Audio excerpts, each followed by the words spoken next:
Today's podcast is brought to you by the Herzog Foundation. It's Christmas time, and for most of us, it is a joyful season, right? Well, more than 200 years ago, in the midst of the Revolutionary War, thoughts of Christmas celebrations were far from our soldiers' minds. At Valley Forge, General George Washington led an army that was struggling and woefully short of provisions needed to sustain them for the battles ahead. Well, today we are going to hear more about what Christmas was like for these great patriots. Stay with us. Welcome to the Moms for America podcast. Each week, special guests tackle the issues facing the moms of America today.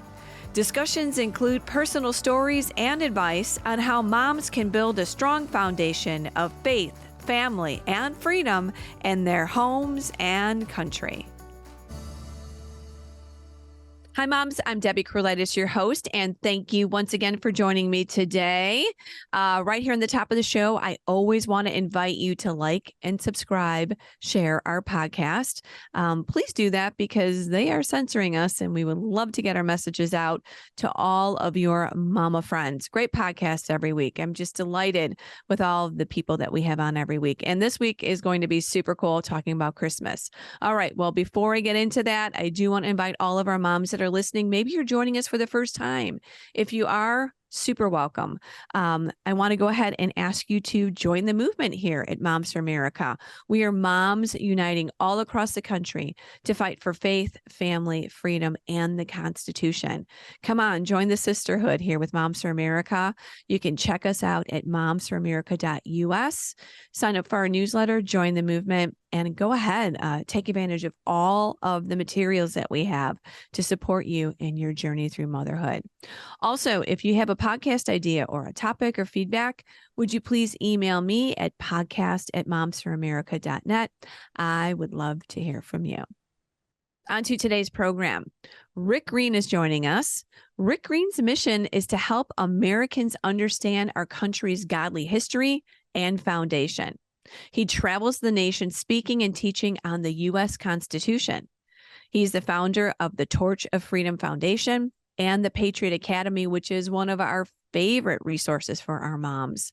Well, good news. He's joining us today to talk about a time in our nation's history that we don't often discuss, especially around Christmas. How about it, moms? What was it like for General George Washington and his soldiers at Valley Forge at Christmas during the Revolutionary War? Hey, Rick, welcome to the Moms for America podcast. Thanks for joining us. Always good to be with you. Thanks for inviting me. Glad to be here. Well, we're super fans of Patriot Academy and all that you do over there. A couple things real quick before we get started. Tell us a little bit about the family. Our moms always love to know about the tribes. You've been on, I think it was probably a year and a half ago. So wow. I kind of want to reintroduce you to the moms. Well, I got a third grandkid since then. So Kara and I have been married 29 years. We have 4 kiddos, and our oldest has 3 kids now. So we have a 6-year-old grandson, a 4-year-old granddaughter, and a 1-year-old grandson. And then our second son, Reagan, just got married as well. And he and his wife, Faith, also help us in Patriot Academy. Our oldest son, Trey, runs all of our firearms training and our constitutional defense program. And then Reagan and Faith help with all of our marketing and videos and that sort of thing. It's and a then family we have affair. One baby girl. Yes, very much family affair. 1 daughter and then a younger son as well. So 1 girl, 3 boys means we have a queen and her subjects. Yes. Well, kudos to your wife. A little bit about Patriot Academy, so the moms know about that, because history is very important to you. Patriotism is top of the list over there with your team, which of course we love. Yeah, we believe that the petri dish where bad government grows is civic and biblical ignorance. If we don't know truth, then we fall for the lie. And so at Patriot Academy, we're trying to educate as many citizens as possible, as quickly as possible, to know that truth so that they can dispel so much of this Marxism and these Marxist lies that are marching across the country. So we started it 23 years ago when I was a state rep. and started with youth. We do 16 to 25-year-olds in state capitals across the country in a legislative simulation, giving them a chance to really experience what a constitutional republic is all about and sort of get that burden, if you will, of civic responsibility at a young age. And then we do our coach program, Constitution Coach Program, and we have 27,000 almost coaches across the country now that are hosting Constitution classes, biblical citizenship classes. We make it fun to learn this history, and they're doing that all over the country. And churches, schools, homes, Harley-Davidson dealerships, bait and tackle shops, you name it, wherever you can get people together, you can have a Constitution class. Right. At the gun range, wherever. I know you guys do all kinds of fun stuff.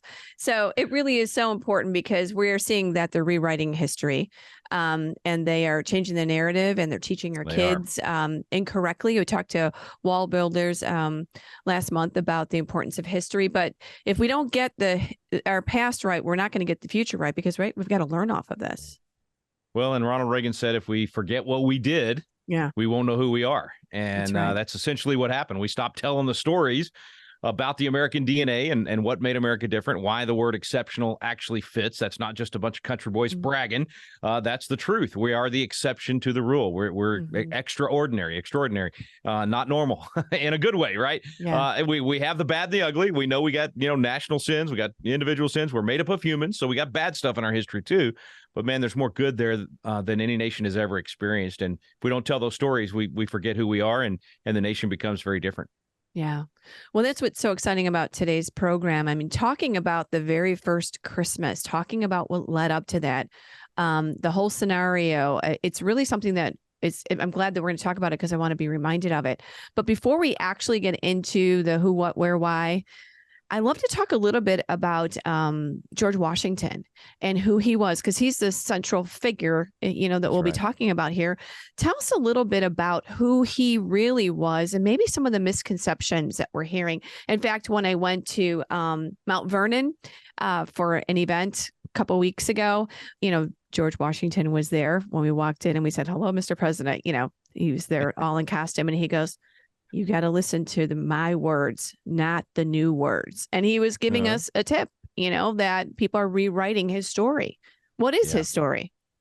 That's so good. I didn't know you were going to ask that, and I'm so glad you did. I actually had taken a few notes before I dialed in with you, and I actually put, let's make sure we talk about George Washington himself, what he did the year before on Christmas night, of course, and what he did 2 years before at the First Continental Congress, and what he did 20 years before at Braddock's Road on the other side of Pennsylvania. So I'm just glad you asked that. I didn't know you were going to ask it, but I was thinking about that because a lot of people, we do have this total, we have a warped view of who the guy was. Right now, it's just all about did he have slaves or not, and all that kind of stuff, and no context for that moment in time and that moment in history.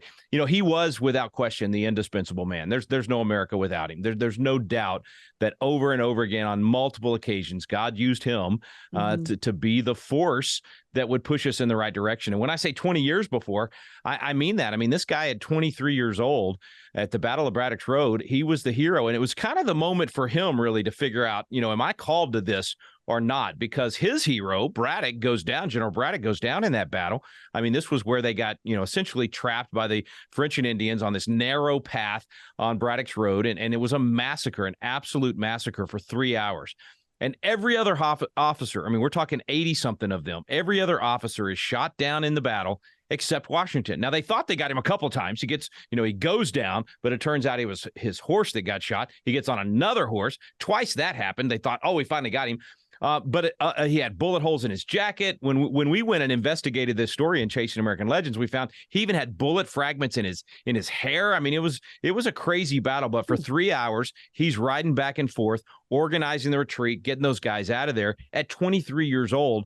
Wow. And it became this moment where he wrote home. There's a couple letters right after that battle where he's writing to his mom and he writes to his brother, and he talks about the fact that I don't know why, but maybe, for whatever reason, God saved me. There was some sort of superintending providence because every other officer went down. He said to his brother, not to his mom, but to his brother, he said, the bullets, when they were whizzing past him, they sounded like music to his ears. Now, I don't know about you. I'm not sure I would respond that way. I know that's how Spec Ops guys, these special forces guys, there's something special about them. It's like that to them. You don't tell that to your mama.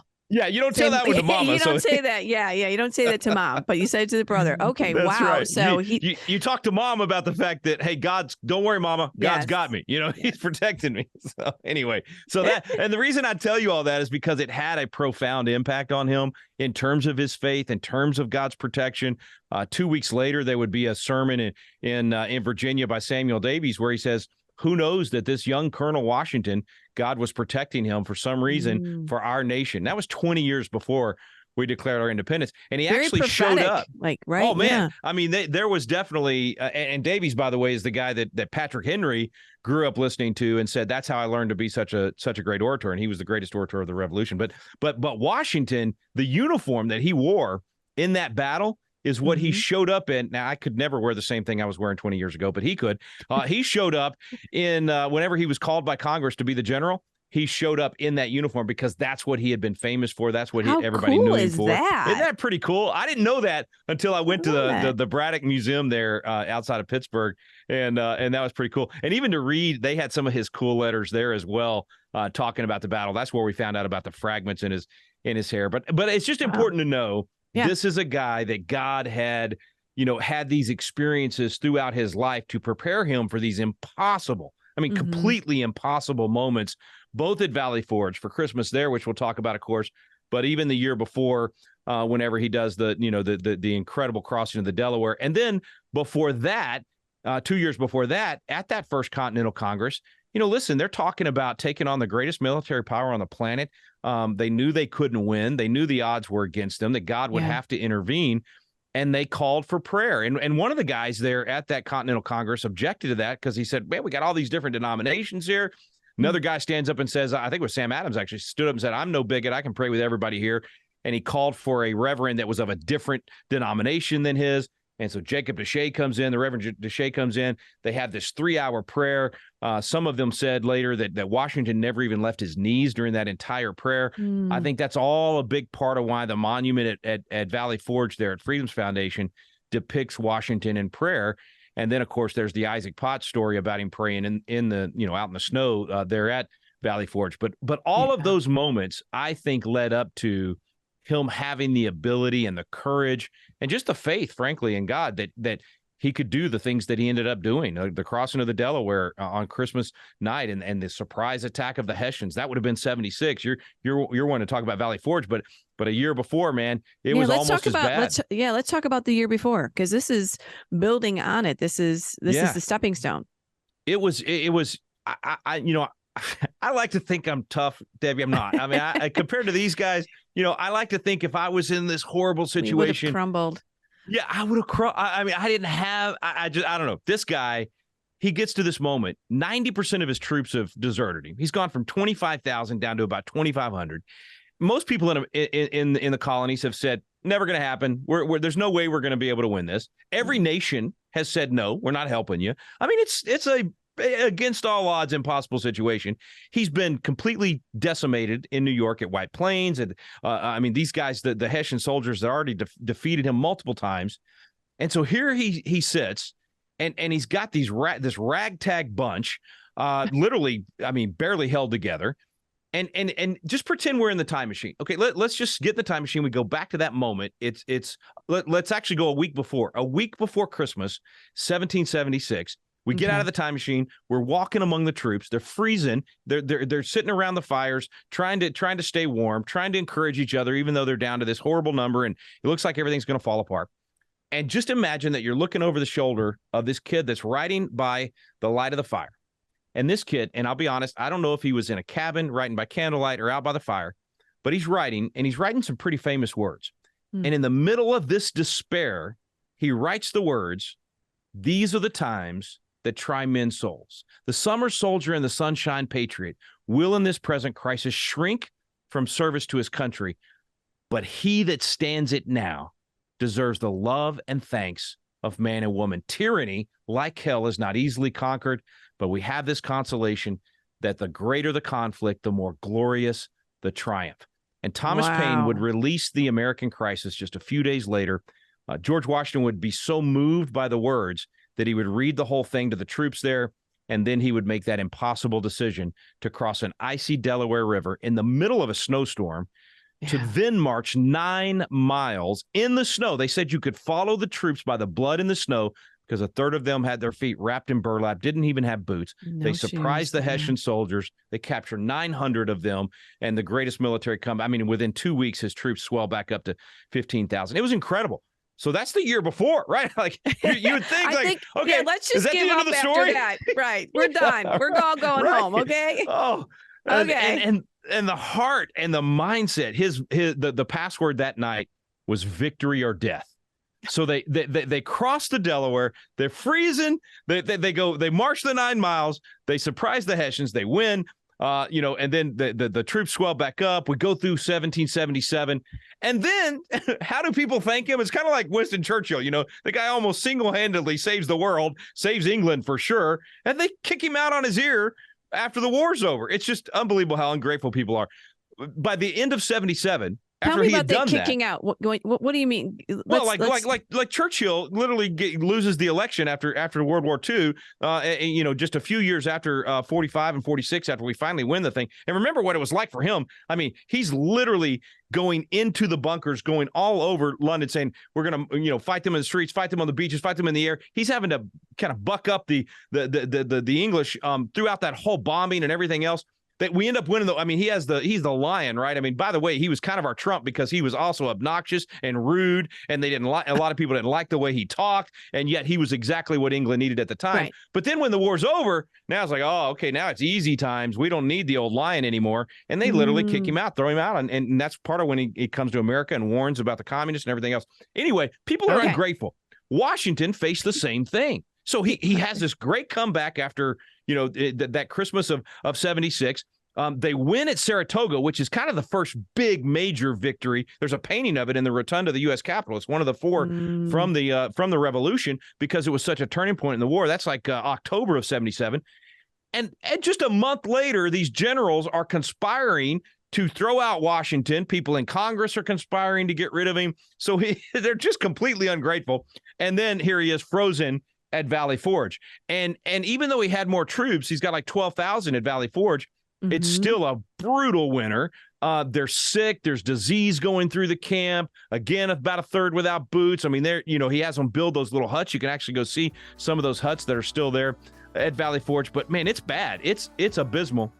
Hi, moms. I'm excited to share some news about our new sponsor, the Herzog Foundation. We know you're passionate about raising patriots and empowering your children with the best education possible. And the Herzog Foundation shares that passion. They're dedicated to promoting liberty through education freedom and helping parents like you choose the best educational path. They offer a powerhouse of resources designed to support families and schools alike. Whether you're ready to dive in headfirst to the world of education or simply looking for more ways to empower your child's learning. From free training events to their must-read online publication, The Lion, they're committed to keeping you informed about what's happening in education. Also, if you've ever thought, moms, about starting your own Christian school or co-op, their School Box online course will give you everything you need to get started on the right foot. Again, we are so proud to partner with the Herzog Foundation, and we encourage you to explore all their amazing tools and the insights that they offer. So go ahead, visit herzogfoundation.com to learn more. You won't want to miss these incredible resources. Again, find it all out at herzogfoundation.com. I've never really felt comfortable sharing pictures of my kids on social media. Then I found Tuvu, a premium social app with an actual, authentic community. No bots, no one trolling me or my family. Just clean, wholesome content you can trust.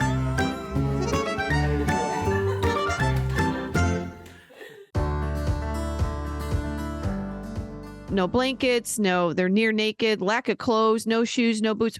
Why wasn't there any support? Why wasn't there any Washington help? asked the same question, literally is demanding of Congress. What's the deal? Why are we not getting the provisions and the support that we need?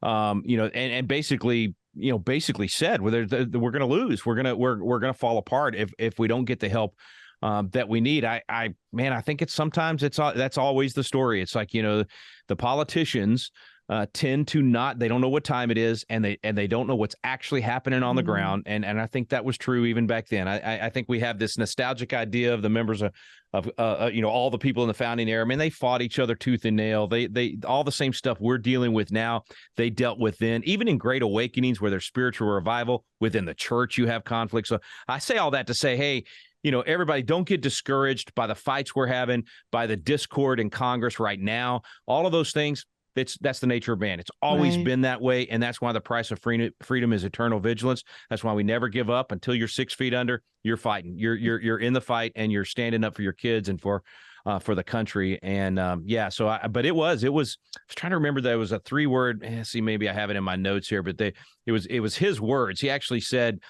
basically destitute. Let's see, what were those 3 words? I lost it.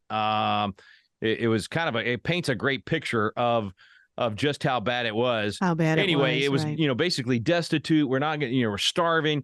We need the provisions. And he was even to the point of not despair, but close. And it's one of the reasons he was out there in the snow, pouring his heart out to God. And the guy that owned the land there was a guy named Isaac Potts.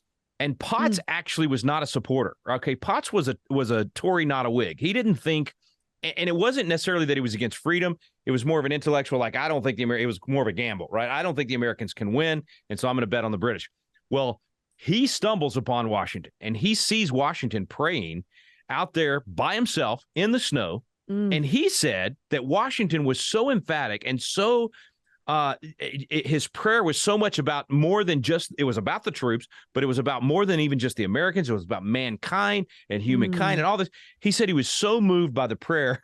He goes home to his wife, and I'm paraphrasing, this is my country boy version of what he said, but he basically said, baby, we're on the wrong side. When a guy prays like that, God's going to answer his prayers. We got to switch. So he becomes a Whig and supports the revolution after that because what of the fervent prayer. Oh, man, it's like, I hope I can pray like that someday to where it actually turns the heart of the other side because they see that. Anyway, so powerful. He was feeling it. Yeah, it's good stuff. I hate what Hollywood does with this stuff. They took that and they did this. They had this thing on Washington Spies called Turn.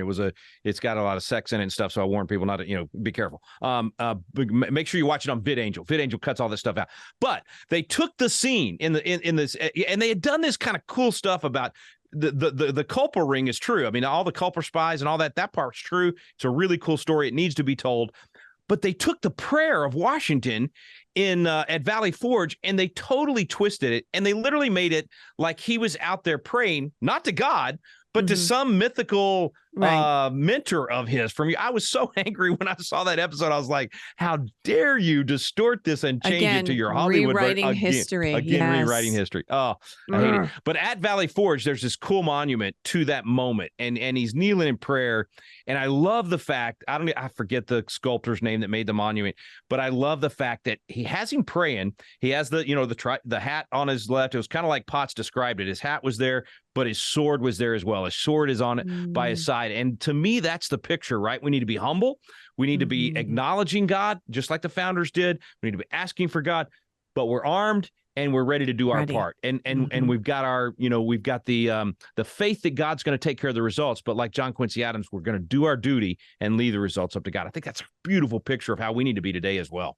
It is. All these takeaways, because, just like you said prior, a lot of the things that we see in today's culture, it was the same as then. It was just a different story, different characters. That's right. But still a lot of the same problems, not the support needed for the true patriots, not enough communication between, the elected officials and the warriors in the field, So these are the things, I mean, like you said, we don't have it like that, but geez, it is some pretty scary times right now. Yeah. Amen. So, no doubt about it. And we need each other, right? We need that. Sure do. Because there's days when you're going to get down because of a certain, fight or whatever going the wrong way, and you need me to encourage you. Believe me, I may not sound like it right now, but there's days when I get down and I'm just like, Lord, how can we defeat this? And we need each other. I mean, for Washington was the same way. I forget the letter and I wish I could cite for you the exact reason. And maybe this is just rumor, but I'm pretty sure this was in one of his letters even. But that day on Christmas Day, he had written a letter to Congress that morning, and he was down, and he went out, and the troops were actually in the disease, in the cold, all of that were celebrating Christmas, singing and celebrating and basically encouraging each other. And while they didn't realize it, encouraged the commander in chief. And they didn't know that it was going to get worse after that. I mean, it got even colder. They had even more disease. More people died. It got even worse in January, February. I mean, it was bad.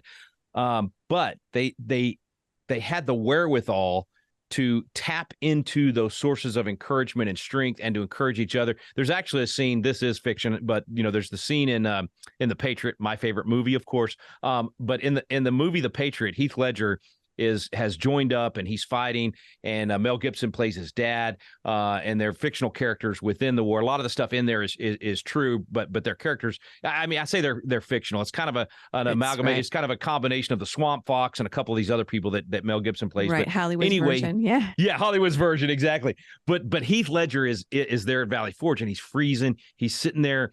And he's wrapped up and he's writing to his family, and he's actually encouraging his family while he's nearly freezing to death.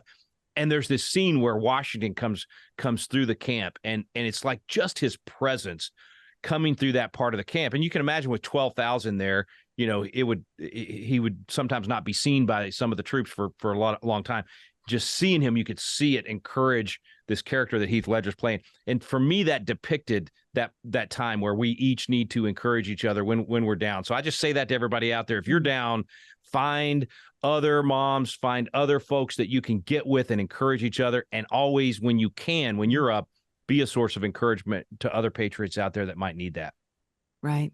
We'll be Washington-esque. I don't know what's the best way, but hey, it's a word today. We're going to make it a word. Washington-esque. Washington-esque. Yeah. Okay, everybody can use it if they want to. Okay. It doesn't mean you have to go barefoot out in the freezing snow. I don't know how the moms will feel about this, but maybe a good test or a good history lesson is if it's freezing cold this Christmas around your house, make a fire outside and make your kids sit barefoot. I know the moms are going to hate this. Make the kids sit barefoot out there and just for a few minutes have to experience what it was like. And then you can wrap them up real quick. And then when they get sick, you're going to blame Rick. It's okay. I'll accept it. But they will never forget it. And they'll remember that's what Washington's troops went through. Yeah. Oh, gosh. I don't know. I don't think I could handle that either. But all right. So you can have the chicken noodle soup on the stove ready to give to the kids after you rush inside. I know.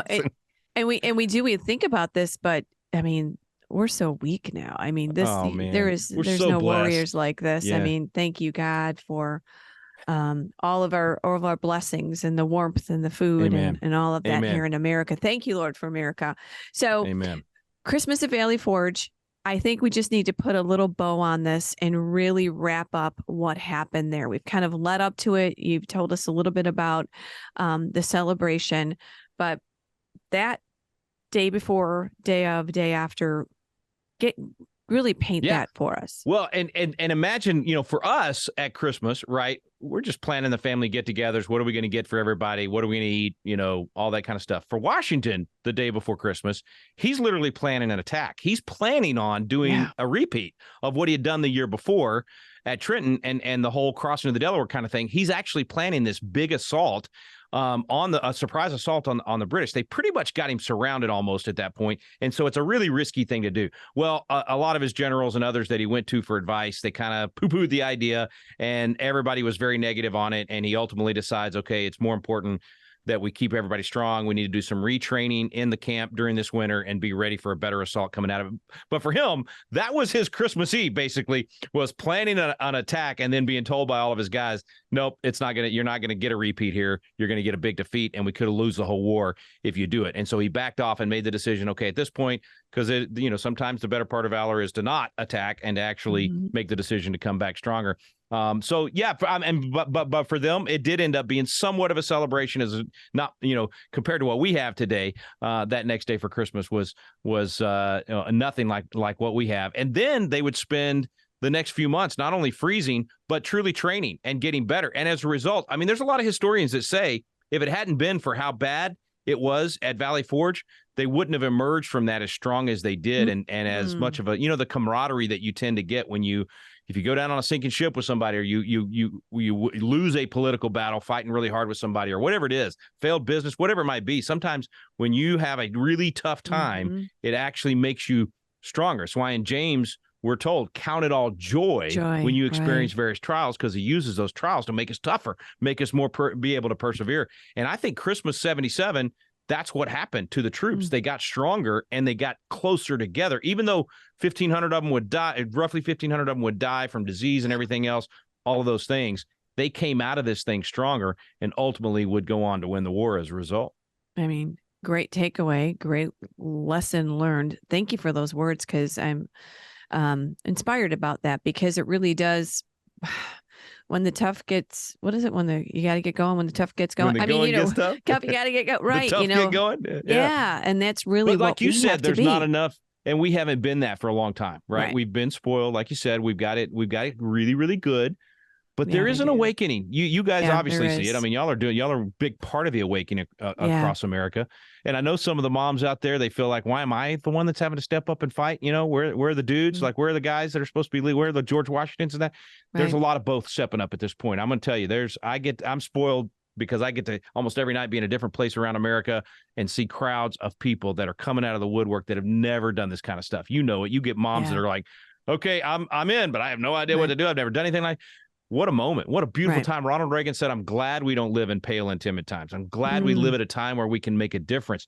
I have a feeling there were some there with Washington that kind of had that attitude. You know what? I could be back home sitting around the fire in my house and all that but you know what? I get to be at a moment in history that's an inflection point in history. I get to be maybe the straw, right? I get to be the one last push that instead of teetering on liberty and tyranny or falling into tyranny, I get to be part of what's going to push us back into liberty. What a great time to be alive. I'm glad we don't live in pale and timid times. Yeah, me too. And sometimes, like you said, we get down about the culture, down about the battles we face, but nothing better than being a warrior and having God be in his army, be in his battle.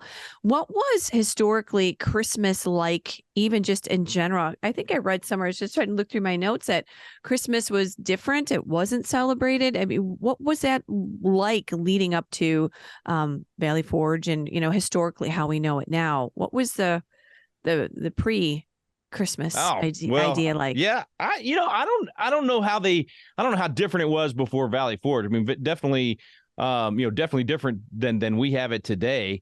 I probably should have researched prior to that for our podcast today. But yeah, I was trying to think of the the whole Saint Nick story that comes from 200 in the 200s or 300s, I guess it was. Kirk Cameron's got a great movie on this that actually shocked me because I had no idea this guy was so tough. He actually was at the Saint Nick was literally at the Council of Nicaea and beat back a lot of bad theology and all this. He was really a tough dude. He actually ended up punching a guy. Santa Claus punched some guy.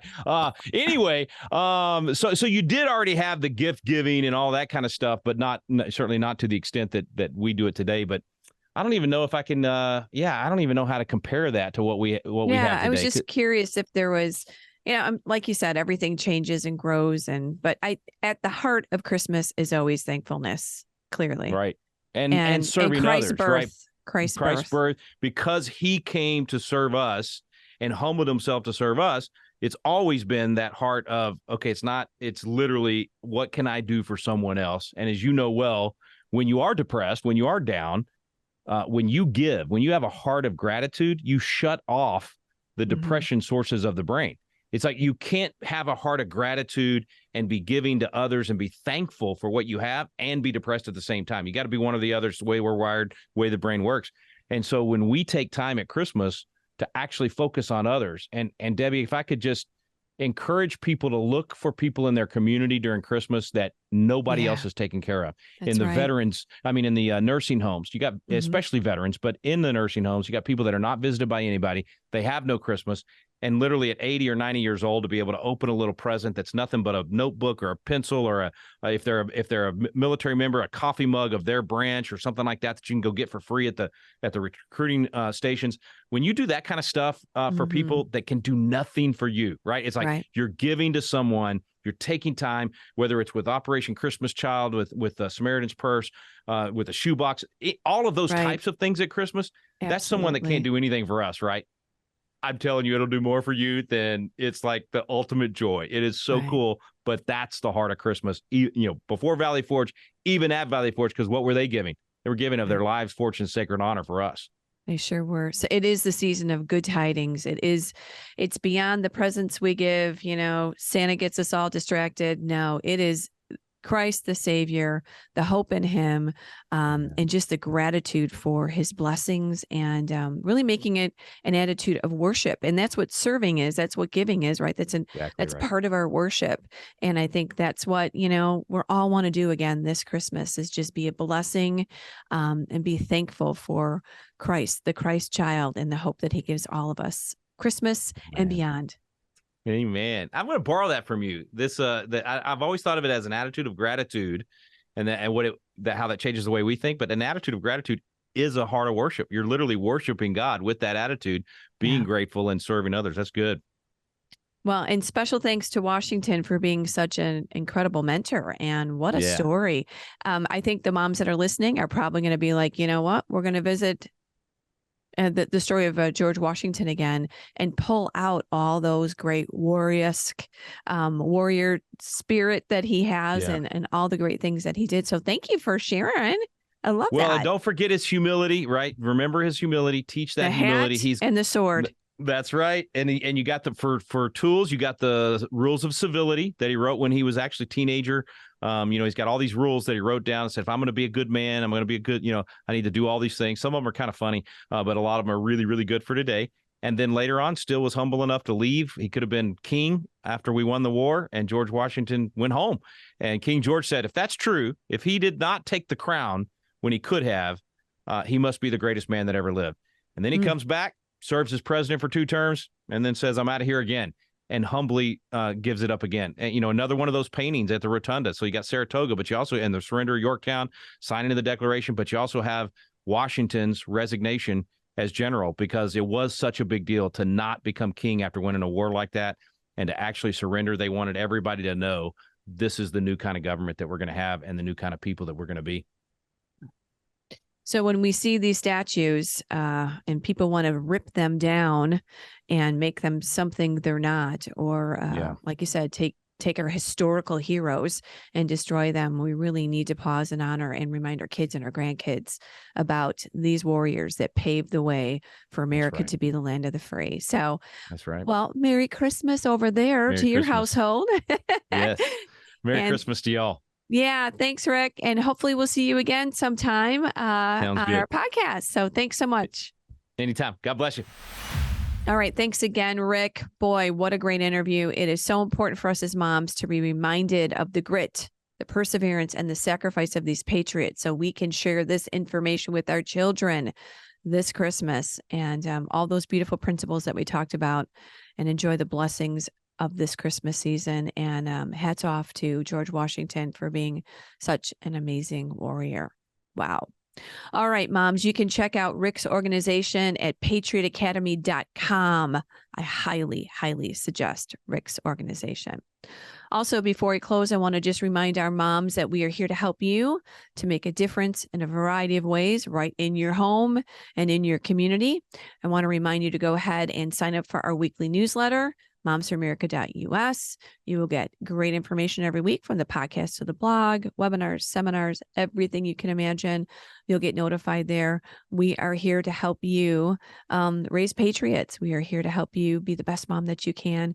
I tell this to everybody. We're the ultimate support group for conservative moms that are on a journey here in this culture, defending it and protecting our children. Also, when you go to our website, I would love to have you check out our signature program, which is called the Cottage Meetings. Moms love these meetings. They are 12 lessons on liberty. They will inspire and educate you about America's amazing heritage, just like we heard about George Washington. Jolene talks about George Washington a lot in our Cottage Meetings. It happens to be her best hero of all times is George Washington. But that's it, right? When we learn these principles of liberty, we teach them to our children in our home, we share it in our community, and we just learn America's history, which helps us to know and appreciate. So go ahead, check out the Cottage Meetings and all of our information at momsforamerica.us. I say this every week too, right? It's from the kitchen table to Congress. We have everything that moms need. Truly, every issue is a mom issue, and we do try to provide you with all of the great information that you would need in your home with your kids. Moms, we believe that you are the heartbeat of America. I want to wish you a very, very Merry Christmas to you and your family. Hope to see you back here next week for another inspiring and informative discussion for moms just like you. Remember, we are changing our world one home at a time. Moms, Merry, Merry Christmas. God bless.